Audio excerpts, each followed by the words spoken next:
오두막 이야기 147번째 시간 5분의 책 득엄 막 읽어주는 목사입니다. 일반 서적에 질문하고 신앙 서적에 대답하는 시간. 오늘 소개하는 책은요. 프랑스 철학자입니다. 장 그르니에의 일상적인 삶이라고 하는 것입니다. 자세한 것은 페이스북에 제가 올려놨거든요. 여러분 한번 읽어보시고요. 이분은 쉽게 얘기하면 1933년도에 섬이라고 하는 에세이집을 발간했는데 너무 좋습니다. 그러니까 고립되어 있는 아이솔레이트, 마치 오늘 코로나 바이러스 기간 동안 우리가 서로 단절될 수밖에 없는 상황과 비슷한 내용이죠. 그 책을 통해 감명받고 작가의 길을 간 사람이 누구냐? 바로 우리가 잘 알고 있는 알베르 까미입니다. 그러니까 까미의 스승이세요. 이분은 스스로 실존 철학자로 얘기하지만 실은 회의주의자 또는 관조적인 철학을 갖고 있는 작가다라고 설명하면 더 좋을 것 같아요. 이 책에 12개 주제가 있어요. 예를 들면 여행, 산책, 담배, 포도주, 침묵, 독서. 참 좋습니다. 그 중에 한번 요즘 시대와 딱 맞을 수 있는 것들 중에 산책, 그리고 고독, 여행을 한번 뽑아봤어요. 여러분 산책은 뭘까요? 사실 우리는 지금 할 수 있는 일이 개 끌고 나가면서 혼자 집주를 걷는 것. 이게 어쩌면 최선적인 우리가 나가서 활동하는 일인 것 같아요. 근데 산책을 이렇게 얘기합니다. 산책은 오늘 덜 의도적인 것이다. 그러니까 목적지를 정하지 않고 오늘 떠나는 짧은 여행이라고 얘기합니다. 이따가 긴 여행을 얘기하겠지만 그러면서 종류도 다양하다고 얘기합니다. 그러니까 표면적인 것뿐만 아니라 이면적인 얘기하는데 강요에 의해서 한 것도 있고요. 또는 목적이 있는 산책이 있기도 하고 친교를 위하거나 철학적인 산책이 있어요. 예를 들면 칸트 같은 경우에는 페이지 45페이지 보면 저녁 산책은 규칙적인 휴식에 위한 산책이었고 니체 같은 경우는 이 산책을 통해 자기 작가의 영감을 얻는 어떤 저작들이 탄생하는 그렇게 철학적인 산책의 종류가 달라요. 또는 보들레이 같이 보들레르처럼 낭만주의자들은 자연과의 교감을 위한 산책을 하려고 합니다. 여러분 그런 산책 한번 떠나보십시오. 고독에 대해서 이렇게 얘기합니다. 사실 고독은 고립과 고독으로 나눌 수 있대요. 고립은 떨어져 있음이고 고독은 외로운 것 같은 건데 고립은 일시적이며 상대적인 것이죠. 예를 들면 망령을 갖거나 죄수로 감옥에 갇혀 있는 것. 반면에 고독이라는 것은요. 본질적이며 결정적인 것인데 개인의 근원적인 성향이라는 거예요. 두 가지 공통점이 있습니다. 고립은 강요된 것이라는 점에서 고독과 다르지만 이 강요에서 풀려난다 할지라도 나중에 고독한 존재로 이어진다는 거예요. 코로나 바이러스 기간 동안에 자가 격리를 한다든지 이런 상황에 우리는 강제적으로 어떻게 보면 혼자 되는 거지만 나중에 이 부분이 해결돼도 우리는 고독으로 연결되어지는 존재다라고 얘기합니다. 자, 여행 파트 한번 얘기해 볼까요? 여행을 얘기하는 이유가 이렇습니다. 지금 항공산업이나 여러 가지 면에 있어서 이미 다 이렇게 멈춰 있는 상태잖아요.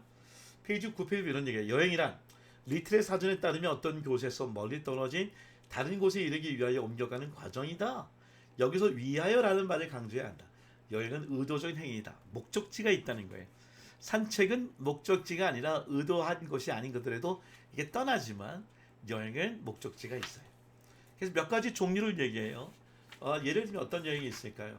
필요에 의한 여행, 양이 초장을 찾는 것, 강압에 의한 여행, 유배를 가는 것, 침략적인 여행, 아프리카 같은 곳에 가서 흑인 노예로 한다든 같은 일들, 호기심에 대한 여행, 과학적인 탐험, 시간 조작을 여행, 좀 이따 얘기를 하고요. 초월을 위한 여행, 집으로 벗어나고 싶은 여행이 있다는 거예요. 여러분 이런 여행을 쭉 얘기하면서 느끼는 게 뭐예요? 아하, 우리는 지금 어딘가 떠나고 싶다는 거예요. 그런 상황이 놓여 있어요. 근데 제가 이렇게 일상적인 삶을 책을 나누다가 갑자기 이런 생각이 들었어요. 우리는 코로나 바이러스 이전으로 돌아가면 행복할까? 돌아갈 수 있는 여행하는 길이 있을까?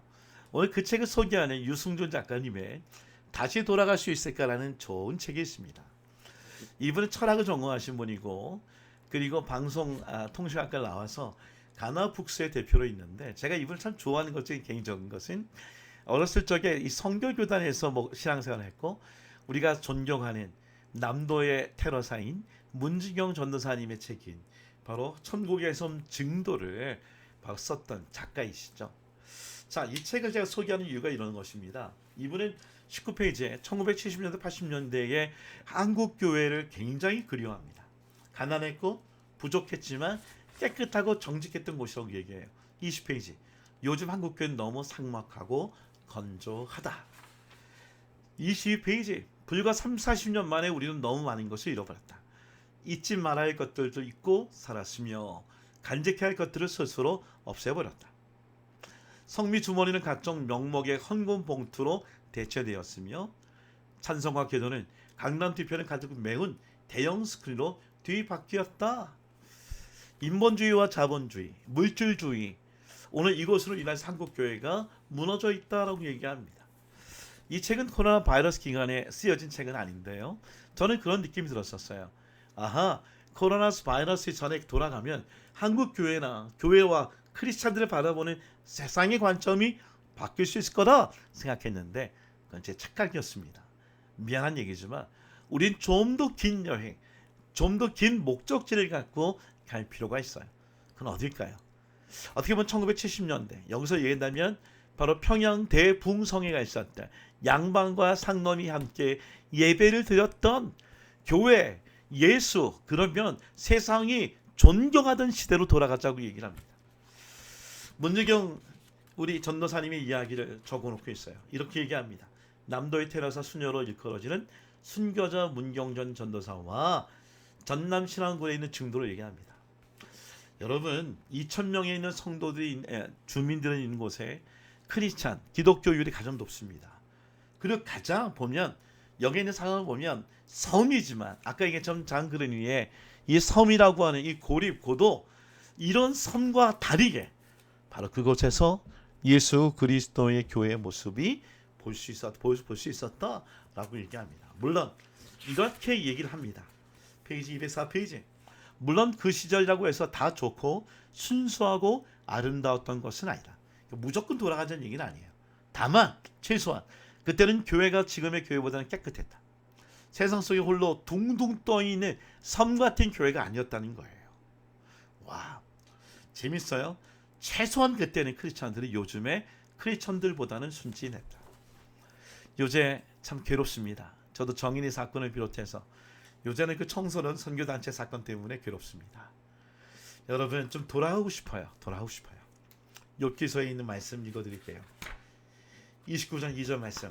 지나간 세월로 되돌아갈 수만 있다면 하나님이 보호해 주시던 그 지나간 날로 되돌아갈 수 있으면 좋으련만. 오늘 세상과 함께 한번 먼 과거로 돌아가 봅시다. 그리고 다시 한국 교회를 위해 기도하는 시간 되기를 원합니다.